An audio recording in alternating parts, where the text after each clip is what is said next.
സ്വപ്നം ത്യജിച്ചാൽ സ്വർഗം ലഭിക്കും. എൻ്റെ ഏറ്റവും വലിയ ആഗ്രഹങ്ങളൊന്നാണ് സ്റ്റുഡിയോയിൽ പാടുക എന്നുള്ളത്. അതാണ് ലാസ്റ്റ് ഞാൻ കണ്ട കമൻറ്റ്.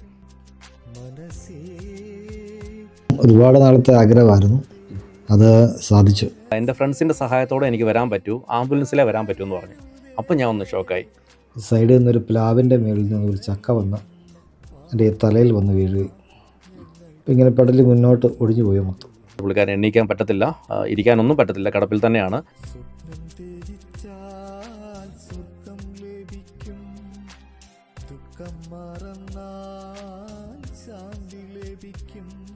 അപ്പോൾ അങ്ങനെ നമ്മൾ ആ ആഗ്രഹം സാധിക്കാൻ വേണ്ടി ഞാൻ ഓക്കെ പറഞ്ഞു. ബോധം വന്നതിന് ശേഷമാണ് ഞാൻ മനസ്സിലാക്കിയത് ഈ നെഞ്ചിന് താഴോട്ട് സ്പർശനശേഷിയില്ല, തൊട്ടാലും അറിയില്ല, ഒന്നും അറിയില്ല. കിടക്കുന്ന ഒരാൾക്ക് വേണ്ടി ആദ്യമായിട്ടാണ് ഈ മൈക്ക് സെറ്റ് ചെയ്ത് പാടിക്കുന്നത്. അതായത് ആര് കേട്ടാലും ഒന്ന് കരയുന്ന ഒരു സോങ് ആണ് സ്വപ്നം തേച്ചാൽ. അത് അദ്ദേഹത്തിൻ്റെ ആ ഒരു അവസ്ഥയിൽ പുള്ളി അത് പാടുമ്പോൾ ഭയങ്കരമായിട്ട് നമ്മൾ ടച്ച് ചെയ്യും.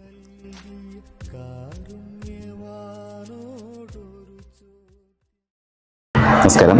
അപകടത്തിൽ പരിക്കേറ്റ് തളർന്നു കിടന്നയാളുടെ ഏറെക്കാലത്തെ ആഗ്രഹമായിരുന്നു റെക്കോർഡിംഗ് സ്റ്റുഡിയോയിൽ പാടണമെന്ന്. ആ അപൂർവ കാര്യത്തിന് വേദിയായതാകട്ടെ റാന്നിയിലെ Sera media recording studio. Mundakayam Koruthode സ്വദേശിയായ ലാലിനാണ് ഈ ആഗ്രഹം സെറ സ്റ്റുഡിയോയിലൂടെ സഫലമായിരിക്കുന്നത്. ലാലിനെ പോലെ തന്നെ ഈ സ്റ്റുഡിയോയുടെ ഉടമയും കലാകാരനുമായ ലിജിനും ഇപ്പോൾ ഏറെ സന്തോഷത്തിലാണ്. ആർട്ടിസ്റ്റ് ലിജിൻ കുന്നിലേത്ത് എന്ന ഫേസ്ബുക്ക് പേജിലൂടെ പങ്കുവച്ച വീഡിയോ ഇപ്പോൾ സോഷ്യൽ മീഡിയയിൽ വൈറലായി കഴിഞ്ഞിട്ടുണ്ട്. ആ കലാകാരനായ ലിജിനെ നമുക്ക് ആദ്യം പരിചയപ്പെടാം.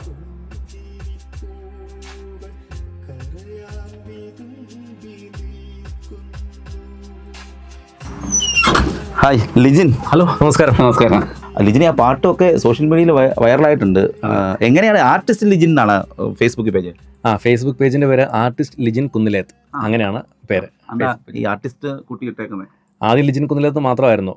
നമ്മൾ കൂടുതൽ ഇങ്ങനെയുള്ള ഫീൽഡിലാണല്ലോ നിൽക്കുന്നത്. അപ്പോൾ ഇടയ്ക്ക് എപ്പോഴോ തോന്നി പേരിൻ്റെ കൂടെ ഒരു ആർട്ടിസ്റ്റ് ഇരിക്കട്ടെ വിചാരിച്ചു. പക്ഷെ അത് ശ്രദ്ധിക്കപ്പെട്ടു. അതെ, അതാണ് കാര്യം. ഏതായാലും അങ്ങനൊരു അവസരം ഉണ്ടാക്കി കൊടുത്തതിൽ ലിജിനെ അഭിനന്ദിക്കുകയാണ്. അതുമാത്രമല്ല, എങ്ങനെയാണ് അങ്ങനെ അദ്ദേഹം ഇവിടെ വരികയും നിങ്ങൾ തമ്മിൽ കൂടിക്കാഴ്ചയൊക്കെ ഉണ്ടായത്? ചേട്ടാ, ഇതിൻ്റെ ഒരു കാര്യം എന്ന് വെച്ച് കഴിഞ്ഞാൽ, നമ്മൾ ഇപ്പം സാധാരണ ഒരു റെക്കോർഡിംഗ് സ്റ്റുഡിയോ പോലെ തന്നെ സ്റ്റുഡിയോ ആണിത്. പക്ഷേങ്കിൽ എന്നെ സംബന്ധിച്ച് നമ്മൾ കുറേ പാട്ടുകളും കാര്യങ്ങളൊക്കെ നമ്മൾ ചെയ്യുന്നുണ്ട്, കമ്പോസ് ചെയ്യുന്നുണ്ട്, ഡബ്ബിംഗ് ആർട്ടിസ്റ്റായിട്ട് വർക്ക് ചെയ്യുന്നുണ്ട്. പക്ഷേ ഇതിലൊന്നും എന്തോ വീണ്ടും നമ്മൾ ചെയ്യണമെന്നൊരു സാധനം മനസ്സിലെപ്പോഴും ഉണ്ടായിരുന്നു. പൈസ മാത്രമല്ല, അതിലുപരിയായിട്ട് നമ്മളെക്കൊണ്ട് ആരെങ്കിലും ഒരു പ്രയോജനം ഉണ്ടാവണമല്ലോ. അപ്പോൾ അങ്ങനെ ഞാൻ വിചാരിച്ചു, സമൂഹത്തിൽ ഒരുപാട് കലാകാരന്മാരുണ്ട്, മിമിക്രി താരങ്ങൾ, നല്ല പാട്ടുകാരുണ്ട്, അവർക്ക് അവസരം കിട്ടാത്തവരുണ്ട്. ഇനി മാത്രമല്ല, ഇപ്പോൾ അവർക്ക് ഇനി പേഴ്സണലി പോയി സ്റ്റുഡിയോയിൽ പോയി ചെയ്യണമെങ്കിൽ തന്നെ നല്ലൊരു charge, recording, mixing, orchestra, video എല്ലാം കൂടെ. അപ്പോൾ സാധാരണക്കാരെ സംബന്ധിച്ച് ചിലപ്പം കുറച്ച് ബുദ്ധിമുട്ടായിരിക്കും. അപ്പോൾ ഞാൻ വിചാരിച്ച് അങ്ങനെയുള്ള കുറച്ച് പേരെ കണ്ടുപിടിച്ച് അവരെ നമ്മളുടെ പേജിലൂടെ ഇൻട്രൊഡ്യൂസ് ചെയ്യാം, അറിയപ്പെടുവാണെങ്കിൽ അവർ അറിയപ്പെട്ട നമ്മുടെ സൈഡിൽ നമ്മളൊരു ഹെൽപ്പ്. അങ്ങനെ കുറേ പേരെ കണ്ടുപിടിച്ചു. ദൈവത്തിൻ്റെ സഹായം കൊണ്ട് എല്ലാം തന്നെ ഒട്ടുമിക്ക വീഡിയോസും ആളുകളിലേക്ക് എത്തി. കുറേ വീഡിയോ 1 മില്യൺ മേളിൽ പോയി പെട്ടെന്ന് തന്നെ. അങ്ങനെ ചാനലുകളിലൊക്കെ പോകാൻ എനിക്കൊരു അവസരം കിട്ടുകയും ചെയ്തായിരുന്നു. അപ്പോൾ അങ്ങനെ ആ വീഡിയോസ് എല്ലാം കണ്ടിട്ട് ഒരുപാട് പേര് കമൻറ്റ്സ് ചെയ്യും. അങ്ങനെ കമൻറ്റ് ചെയ്ത ഒരാളാണ് ലാലിയേട്ടൻ. പക്ഷേ ഞാൻ ഈ കമൻറ്റ്സിന് എപ്പോഴും അങ്ങ് നോക്കാറില്ല, വർക്കിൻ്റെ തിരക്ക് കാരണം. അപ്പോൾ ഇത് കണ്ട എൻ്റെ ഒരു സുഹൃത്താണ്. ഇത് കണ്ടിട്ട് എൻ്റെ അടുത്ത് പറഞ്ഞു, ലിജിനെ നിരന്തരമായിട്ട് ലിജിൻ്റെ മിക്ക വീഡിയോസിനും ലാൽ എന്ന് പറയുന്നൊരു വ്യക്തി, ലാൽ കോരുത്തോട്, കമൻറ്റ് ചെയ്യുന്നുണ്ട്, ഒന്ന് കാണണമെന്ന് പറഞ്ഞു. അപ്പോൾ ഞാൻ കണ്ടു, കമൻറ്റ്സ് നോക്കി. ലാസ്റ്റ് കമൻറ്റിൽ അദ്ദേഹം നമ്പറും കൊടുത്തിട്ടുണ്ടായിരുന്നു. അങ്ങനെ ഞാൻ ആ നമ്പറിൽ വിളിച്ചു. അദ്ദേഹത്തിൻ്റെ ആഗ്രഹം നമുക്ക് മനസ്സിലായി. അദ്ദേഹത്തിൻ്റെ കമൻറ്റ് എന്താണ്, എൻ്റെ ഏറ്റവും വലിയ ആഗ്രഹങ്ങളൊന്നാണ് സ്റ്റുഡിയോയിൽ പാടുക എന്നുള്ളത്. അതാണ് ലാസ്റ്റ് ഞാൻ കണ്ട കമൻറ്റ്. തിരിച്ച് വിളിച്ചു. അപ്പോൾ ഞാൻ പറഞ്ഞു, ചേട്ടാ നമുക്ക് പാടിക്കാം. അപ്പം പുള്ളിയുടെ സാമ്പത്തിക സിറ്റുവേഷനൊക്കെ പറഞ്ഞു. ഞാൻ പറഞ്ഞു, പൈസ ഒന്നും വേണ്ട, ഞാൻ ചേട്ടൻ്റെ ആഗ്രഹം സാധിച്ചു തരാമെന്ന് പറഞ്ഞു. അപ്പോഴും അദ്ദേഹത്തിൻ്റെ സിറ്റുവേഷൻ എനിക്കറിയത്തില്ല, അദ്ദേഹം എങ്ങനെയുള്ള ആളാണ്. നമ്മൾ നോർമലി ആൾക്കാർ വിളിക്കുന്ന പോലാണ് വിളിച്ചത്. അപ്പോൾ ഞാൻ പറഞ്ഞു, നമുക്കൊരു ഡേറ്റ് ഇടാമെന്ന് പറഞ്ഞു. എനിക്ക് സൺഡേ മാത്രം ഡേറ്റ് ഇടാവൂ എന്ന് പറഞ്ഞു. അപ്പോൾ ഞാൻ ചോദിച്ചാൽ അതെന്താണ് റീസൺ? ഈ ജോലി കാര്യങ്ങളൊക്കെ ആയിരിക്കും, സൺഡേ അവധി അങ്ങനെ ആയിരിക്കുമല്ലോ എന്ന് വിചാരിച്ചു. പറഞ്ഞല്ല, എൻ്റെ ഫ്രണ്ട്സിൻ്റെ സഹായത്തോടെ എനിക്ക് വരാൻ പറ്റൂ, ആംബുലൻസിലേ വരാൻ പറ്റൂ എന്ന് പറഞ്ഞു. അപ്പോൾ ഞാൻ ഒന്ന് ഷോക്കായി. അപ്പോൾ എനിക്കെന്തോ കത്തി, പുള്ളിക്കാരനെ എണീക്കാനല്ലേ അങ്ങനത്തെ ഒരു സിറ്റുവേഷൻ ബുദ്ധിമുട്ടുള്ള ആളെന്ന് മനസ്സിലായി. അപ്പോൾ ഞാൻ ചോദിച്ചപ്പോൾ പറഞ്ഞു, ഇതുപോലെ പുള്ളിക്കൊരു അപകടം സംഭവിച്ചതാണ്, അതനുസരിച്ച് പുള്ളിക്കാരൻ എണീക്കാൻ പറ്റത്തില്ല, ഇരിക്കാനൊന്നും പറ്റത്തില്ല, കിടപ്പിൽ തന്നെയാണ്. അപ്പം സ്ട്രക്ചറെ മാത്രമേ കൊണ്ടുവരാൻ പറ്റൂ, ആംബുലൻസിലേ വരാൻ പറ്റൂ എന്നൊക്കെ പറഞ്ഞു. അപ്പോൾ പെട്ടെന്ന് എൻ്റെ മനസ്സിലോട്ട് പോയത്, ഞാൻ ഇതുവരെ അങ്ങനെ ഒരാളെ കൊണ്ട് റെക്കോർഡ് ചെയ്യിപ്പിച്ചിട്ടില്ല, അങ്ങനെ എന്ത് ചെയ്യും, എങ്ങനെ റെക്കോർഡ് ചെയ്യും എന്നുള്ളതാണ്. പക്ഷേ എന്നാലും എനിക്ക് അദ്ദേഹത്തിൻ്റെ ആഗ്രഹം സാധിച്ചു കൊടുക്കണം എന്നുള്ളതാണ്. എനിക്ക് വേണം വീട്ടിൽ പോയിട്ട് വേണം റെക്കോർഡ് ചെയ്യാം, പക്ഷേ അദ്ദേഹത്തിന് സ്റ്റുഡിയോ തന്നെ വരണം എന്നാണ് അദ്ദേഹത്തിൻ്റെ ആഗ്രഹം. റെക്കോർഡിംഗ് സ്റ്റുഡിയോ പോയിട്ടില്ല. അപ്പോൾ അങ്ങനെ നമ്മൾ ആ ആഗ്രഹം സാധിക്കാൻ വേണ്ടി ഞാൻ ഓക്കെ പറഞ്ഞു. അങ്ങനെ ഒരു സൺഡേ നമ്മൾ ഫിക്സ് ചെയ്തു. സൺഡേ അദ്ദേഹത്തിൻ്റെ വൈഫും ഫ്രണ്ട്സും എല്ലാം കൂടെ ചേർന്നിട്ട് അദ്ദേഹത്തെ ആംബുലൻസിൽ കൊണ്ടുവന്നു. വന്നപ്പോൾ തന്നെ ആളുകളൊക്കെ നോക്കുവാണ് എന്താണ് നമ്മുടെ സ്റ്റുഡിയോ, സെറാമീഡിയ എന്ന സ്റ്റുഡിയോയുടെ പേര്, ഇതിൻ്റെ പടിക്കൽ എന്താ ആംബുലൻസ് വരുന്നു, എന്താണ് കാര്യം എന്ന് മനസ്സിലാകുന്നു, ഒരാളെ പിടിച്ച് ഇറക്കിക്കൊണ്ട് വരുന്നു. വളരെ ബുദ്ധിമുട്ടിയാണ്. നമ്മുടെ ഈ 2ാം നിലയിലാണ് സ്റ്റുഡിയോ വരുന്നത്. വളരെ ബുദ്ധിമുട്ടിയാണ് കയറ്റിയത്. അങ്ങനെ സ്ട്രക്ചർ വെളിയിൽ കൊണ്ടുവച്ചു. അതിനുശേഷം പിന്നെ സ്റ്റുഡിയോയ്ക്കകത്ത് കയറ്റി നമ്മൾ മൈക്ക് ആൾ കിടക്കുന്നതിനനുസരിച്ച് നമ്മൾ സെറ്റ് ചെയ്തു. കിടക്കുന്ന ഒരാൾക്ക് വേണ്ടി ആദ്യമായിട്ടാണ് ഈ മൈക്ക് സെറ്റ് ചെയ്ത് പാടിക്കുന്നത്. ഇനി മൈക്കെല്ലാം സെറ്റ് ചെയ്തതിന് ശേഷം എൻ്റെ ടെൻഷൻ എന്താ അറിയോ, നമ്മൾ നോർമലി പാടുന്ന ഒരാളെ സംബന്ധിച്ച് അവർ തന്നെ ഒരു പാട്ട് കംപ്ലീറ്റ് ചെയ്യാൻ ചിലപ്പം 1, 2, 3 മണിക്കൂറൊക്കെ എടുക്കുന്നവരും ഉണ്ട്. റീടേക്ക് എടുത്ത് അങ്ങനെ മാക്സിമം ബെറ്റർ ആക്കാൻ വേണ്ടി. അപ്പം കിടന്നുകൊണ്ട് ഒരാൾക്ക് എങ്ങനെ പാടാൻ പറ്റും, എത്ര സമയം ചേട്ടൻ എടുക്കുമായിരിക്കും ഒന്നും നമുക്കറിയത്തില്ല. പക്ഷെ എന്നെ ഞെട്ടിച്ചുകൊണ്ട് വളരെ ഫാസ്റ്റായിട്ട് പെട്ടെന്ന് തന്നെ ചേട്ടൻ ഈ പാട്ട് പാടി തീർത്തു. അതിൻ്റെ ഏറ്റവും പ്രത്യേകത സ്വപ്നം തേച്ചാൽ എന്നുള്ള പാട്ടാണ്. അതായത് ആര് കേട്ടാലും ഒന്ന് കരയുന്ന ഒരു സോങ്ങാണ് സ്വപ്നം തേച്ചാൽ.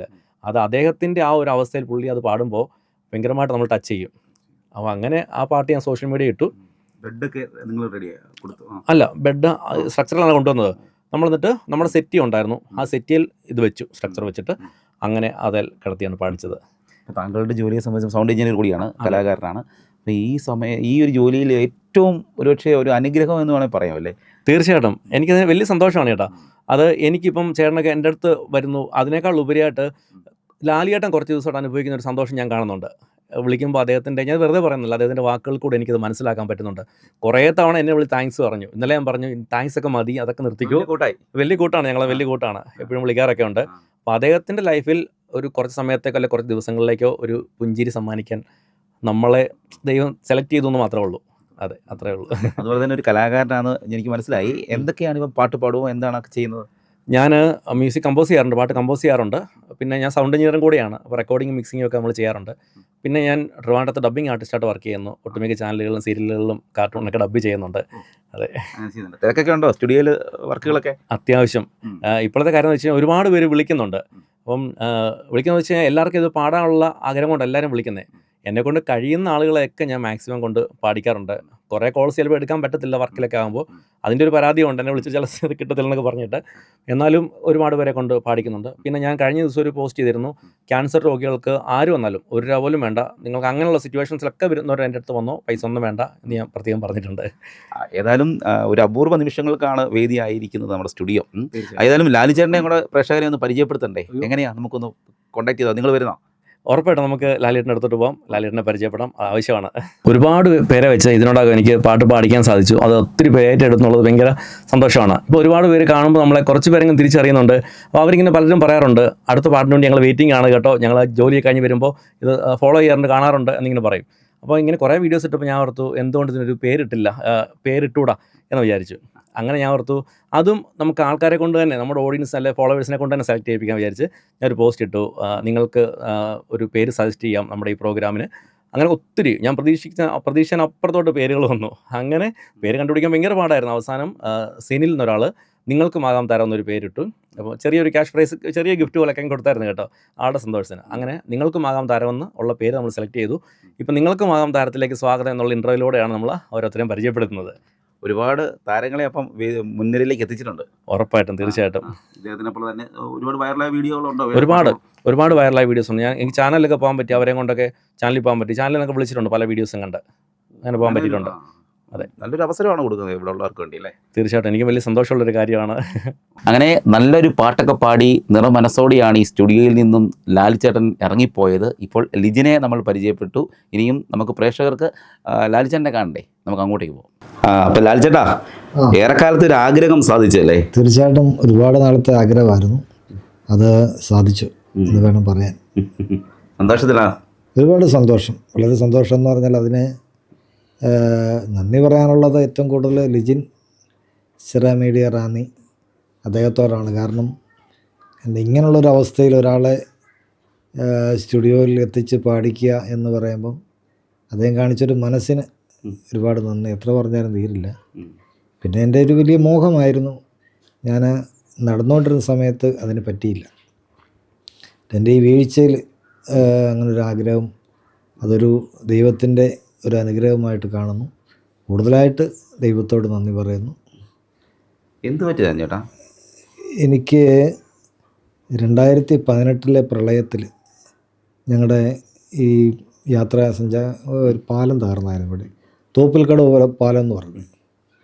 അപ്പം ആ പാലം തകർന്നിട്ട് 5 വർഷത്തോളമായിട്ട് ഇവിടുത്തെ ജനങ്ങളൊക്കെ വലിയ യാത്രാ ദുരിതത്തിലായിരുന്നു. അപ്പം 5 വർഷത്തിന് ശേഷം ഒരു പരിഹാരം കാണുന്നതിന് വേണ്ടി നാട്ടിലെ രാഷ്ട്രീയ പ്രതിനിധികളെല്ലാം കൂടെ കൂടിയൊരു താൽക്കാലിക കമ്മിറ്റി രൂപീകരിച്ച് ഒരു തൂക്കുപാലം പണിയാനായിട്ട് തീരുമാനിച്ചു. അപ്പോൾ തീരുമാനിച്ചപ്പോൾ ഇതിൻ്റെ കാര്യങ്ങളെക്കുറിച്ചൊക്കെ അന്വേഷിച്ചപ്പം ഞാൻ ഈ കമ്മിറ്റിയിൽ പറഞ്ഞു, ഞാൻ ഈ പാലം പണിത് തരാം, സാധനങ്ങൾ എടുത്തു തന്നാൽ മതി. അപ്പം അതിൻ്റെ പ്ലാനും കാര്യങ്ങളൊക്കെ എങ്ങനെയാണെന്ന് എന്നോട് ചോദിച്ചു. ഞാൻ പറഞ്ഞു, ഞാൻ ഒരു 2 ദിവസത്തേക്ക് അവന് വരച്ച് എൻ്റെ എസ്റ്റിമേറ്റും കാര്യങ്ങളൊക്കെ തരാം. അപ്പോൾ ഞാൻ തന്നെ ഒരു 2 ദിവസം കൊണ്ട് അതിൻ്റെ ഒരു ഏറെക്കുറെ എസ്റ്റിമേറ്റും പ്ലാനും ഒക്കെ തയ്യാറാക്കി കൊടുത്തു. അത് ആ കമ്മിറ്റി അംഗീകരിച്ചു. അപ്പോൾ തുകയെക്കുറിച്ചൊന്നും പറഞ്ഞില്ല. അപ്പോൾ എല്ലാം നാട്ടുകാർ തന്നെ പിരിവിട്ട് ആണ് പണിയൊക്കെ പൂർത്തീകരിച്ചുകൊണ്ട് ഒരു 80% പണി പൂർത്തീകരിച്ചുകൊണ്ട് സമയത്താണ് സൈഡിൽ നിന്നൊരു പ്ലാവിൻ്റെ മേളിൽ നിന്ന് ഒരു ചക്ക വന്ന് എൻ്റെ തലയിൽ വന്ന് വീഴുകയും അപ്പോൾ ഇങ്ങനെ പെടലി മുന്നോട്ട് ഒടിഞ്ഞു പോയി മൊത്തം പൂർണ്ണമായിട്ട്. അന്നേരം തന്നെ ബോധം നഷ്ടപ്പെട്ടു. മെഡിക്കൽ കോളേജിൽ 2-ാം ദിവസമാണ് ഞാൻ ബോധം തെളിഞ്ഞത്. ഡോക്ടർമാരെല്ലാം വിധി എഴുതിയതാണ്. പിന്നെ ഈശ്വരാനുഗ്രഹം കൊണ്ടും ഈ ഗ്രാമത്തിലെ എല്ലാവരുടെയും പ്രാർത്ഥന കൊണ്ടും കുഞ്ഞുങ്ങളുടെയൊക്കെ പ്രാർത്ഥന കൊണ്ടും ജീവൻ തിരിച്ചു കിട്ടി. 1 മാസത്തിന് ശേഷം ഓപ്പറേഷനിലൂടെ പള്ളിക്ക് ഓപ്പറേഷൻ ചെയ്ത് സ്ക്രൂ ചെയ്തു. പിന്നെ ബോധം വന്നതിന് ശേഷമാണ് ഞാൻ മനസ്സിലാക്കിയത് ഈ നെഞ്ചിന് താഴോട്ട് സ്പർശനശേഷിയില്ല, തൊട്ടാലറിയില്ല, ഒന്നും അറിയില്ല, എനിക്ക് എഴുന്നേക്കാൻ കഴിയില്ല എന്നുള്ളൊരു സത്യം മനസ്സിലായത് അന്നേരമാണ്. എന്താണേലും 1 മാസത്തിന് ശേഷം ഓപ്പറേഷൻ കഴിഞ്ഞ് തിരിച്ച് വീട്ടിൽ വന്നു. വീട്ടിലാരൊക്കെ ഉണ്ട്? എൻ്റെ വീട്ടിൽ അമ്മയുണ്ട്. അമ്മയ്ക്ക് 74 വയസ്സ് കഴിഞ്ഞു. പിന്നെ ഭാര്യ, 3 മക്കൾ. മൂത്തത് മോളാണ്, 2 ആൺകുട്ടികൾ. പഠിക്കുന്നവരാണോ? മോൾക്ക് നേഴ്സിംഗ് കഴിഞ്ഞ് ചെറിയൊരു ജോലിയുണ്ട്, മോളെ ജോലിയായിട്ട് പോയിരിക്കുകയാണ്. പിന്നെ 2 ആൺകുട്ടികളുണ്ട്, അത് പഠിച്ചുകൊണ്ടിരിക്കുന്നു. 2ാമത്തെ ആളും ഡിഗ്രി കഴിഞ്ഞ് നിൽക്കുന്നു. 3ാമത്തെ ആൾ +2 കഴിഞ്ഞിട്ട് നിൽക്കുന്നു. പ്രധാനമായിട്ടുള്ള വരുമാനമൊക്കെ എന്താണ്? പ്രധാനമായിട്ട് വരുമാനം എന്ന് പറഞ്ഞാൽ മോളുടെ ഒരു വരുമാനമാണ് പ്രധാനമായിട്ടും കാര്യങ്ങളൊക്കെ നടത്തി പോകുന്നത്. പിന്നെ അമ്മ വീട്ടുവേലയ്ക്ക് നിൽക്കാൻ പോകുന്നുണ്ട്. പ്രായത്തെ നോക്കാതെ ഒരുപാട് ബാധ്യതകളുണ്ട്. കുഞ്ഞുങ്ങളെ പഠിപ്പിക്കാനായിട്ടും മറ്റ് ചെറുകിട ലോണുകളൊക്കെ ഒരുപാട് എടുത്തിട്ടുണ്ട്. അപ്പോൾ അതുകൊണ്ടൊക്കെ കാര്യങ്ങൾ നടന്നു പോകുന്നു. പിന്നെ നാട്ടുകാരും സുഹൃത്തുക്കളും ഒക്കെ സഹായിക്കാറുണ്ട്. അങ്ങനെയൊക്കെ കാര്യങ്ങൾ നടന്നു പോകുന്നു. എന്നാലും ഈ വലിയ വിഷമത്തിനിടയിലുമാണ് ചേട്ടനൊരു ആഗ്രഹം സാധിക്കാൻ പറ്റിയുള്ളൂ. അത് ഞാൻ എൻ്റെ ഈ ഒരു മുറിക്കുള്ളിലുള്ളൊരു ജീവിതം എന്ന് പറയുമ്പം ഏതൊരു മനുഷ്യനും വലിയൊരു ദുഃഖമാണ്. പക്ഷേ ഞാൻ എന്നിട്ടും തളർന്നില്ല. കാരണം ഞാൻ തളർന്നു കഴിഞ്ഞാൽ എല്ലാം നഷ്ടപ്പെടും. കാരണം എൻ്റെ ഭാര്യ എന്ന് പറയുമ്പോൾ എന്നെ അതുപോലെ നോക്കുന്ന, മക്കളെപ്പോലെ നോക്കുന്ന ഒരു ആൾ. എനിക്കൊരു വിഷമം വന്നാൽ പുള്ളിക്കാരത്തേക്ക് സഹിക്കാൻ പറ്റത്തില്ല.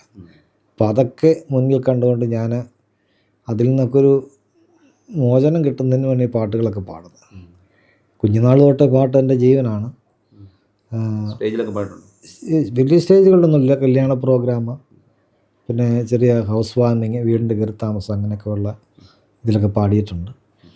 ജനങ്ങളൊക്കെ നല്ല സപ്പോർട്ടാണ്. പിന്നെ അന്നും എനിക്ക് ഒരു പാട്ട്, എൻ്റെ ഒരു വോയിസ് പ്രൊഫഷണൽ സ്റ്റുഡിയോയിലൊന്ന് പാടണം എന്നുള്ളൊരു, പാടി കേൾക്കണമെന്നൊരാഗ്രഹം. വലിയ ഇതാണെന്നല്ല, സ്റ്റുഡിയോയിലൊന്ന് പാടി കേൾക്കണമെന്നൊരാഗ്രഹം ഉണ്ടായിരുന്നു. അപ്പോൾ അങ്ങനെ ഈ കഴിഞ്ഞ ഒരു 5-6 മാസത്തിന് മുമ്പാണ് ഈ ആർട്ടിസ്റ്റ് ലിജിൻ എന്ന് പറയുന്ന സെറാ മീഡിയയുടെ ഒരു സോഷ്യൽ മീഡിയ കാണുകയും അതിനെ ഫോളോ ചെയ്യുകയും, അപ്പോൾ അദ്ദേഹം ഇങ്ങനെ ഒരുപാട് പേർക്ക് അവസരം കൊടുക്കുന്നതായിട്ട് അറിഞ്ഞു. ഞാൻ ഒരുപാട് കമൻറ്റുകൾ അദ്ദേഹത്തിന് കൊടുത്തു.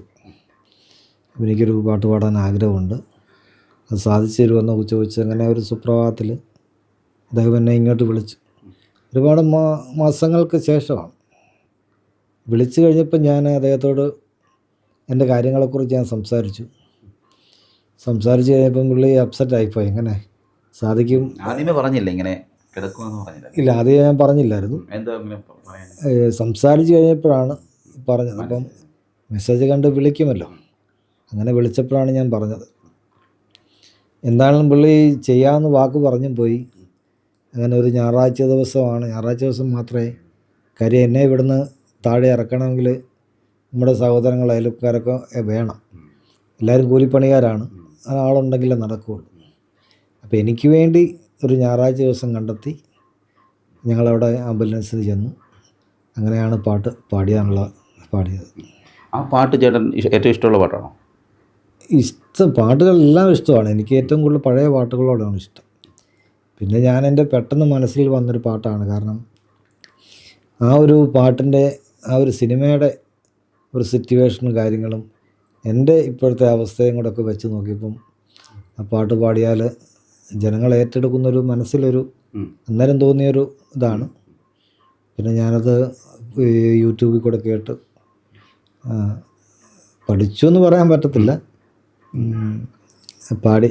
ബുദ്ധിമുട്ടുണ്ടായി കിടന്നവർ പാടാനുള്ള ബുദ്ധിമുട്ടോ ശ്വാസം പ്രശ്നമൊന്നുമില്ല? ശ്വാസത്തിൻ്റെ പ്രശ്നം എന്താണെന്ന് ദൈവം സഹായിച്ച് ആ സമയത്ത് കുറച്ച് ബുദ്ധിമുട്ടുണ്ടായിരുന്നു. എന്നാലും അവരുടെ ലിജിൻ്റെയും സ്റ്റാഫിൻ്റെയും ഒക്കെ നല്ല രീതിയിലുള്ള പ്രോത്സാഹനം എനിക്കുണ്ടായിരുന്നു. അതുകൊണ്ട് വലിയ ബുദ്ധിമുട്ടില്ലാതെ പാടി പൂർത്തീകരിക്കാനായിട്ട് സാധിച്ചു.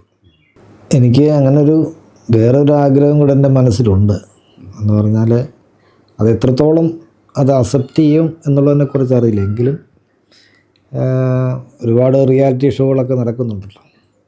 അപ്പോൾ ഇപ്പോൾ കേരളം അറിയപ്പെടുന്ന ഏറ്റവും വലിയൊരു എന്ന് പറഞ്ഞാൽ ഫ്ലവേഴ്സ് TV-യിൽ ഓരോ ആൾക്കാരെ കൊണ്ട് പാടിക്കുന്നുണ്ട്. അപ്പോൾ എനിക്കൊരു ചെറിയൊരു മോഹം ഉണ്ടായിരുന്നു ഫ്ലവേഴ്സ് ചാനലിലൊന്ന് പോയി പാടണം. പക്ഷേ ഇങ്ങനെയൊരു ഈ കിടപ്പിൽ എത്രത്തോളം അതിന് സാധ്യതയുണ്ടോ അതിനെക്കുറിച്ച് അറിയത്തില്ല. എൻ്റെ ഒരു ആഗ്രഹമാണ്. അത് എല്ലാം ദൈവം തീരുമാനിക്കട്ടെ, അത് മാത്രമേ ഉള്ളൂ. നാടിനു വേണ്ടി ഒരു സഹായത്തിന് ഇറങ്ങിയപ്പോഴാണ് ലാൽ ചേട്ടൻ്റെ ജീവിതത്തിൽ ഇങ്ങനെയൊരു അപകടമുണ്ടായത്. ശരീരത്തെ തളർത്തിയെങ്കിലും മനസ്സ് തളരാതെ അദ്ദേഹം മനസ്സിൽ സൂക്ഷിച്ചിരുന്ന തീവ്രമായ ആഗ്രഹം പാട്ടിലൂടെ സാധിച്ചെടുത്തിരിക്കുകയാണ്. അങ്ങനെ സോഷ്യൽ മീഡിയയിൽ വൈറൽ താരവുമായി മാറിയിട്ടുണ്ട്. ലാലിച്ചേട്ടൻ്റെയും കുടുംബത്തിൻ്റെയും മുന്നോട്ടുള്ള ജീവിതത്തിന് ഇനി ഏവരുടെയും പിന്തുണയും ആവശ്യമാണ്. എല്ലാവിധ ആശംസകളും ലാലിച്ചേട്ടന് നേർന്നുകൊണ്ട് ക്യാമറമാൻ ജിതിനൊപ്പം CR ശ്യാം, മറുനാടൻ മലയാളി, കോട്ടയം.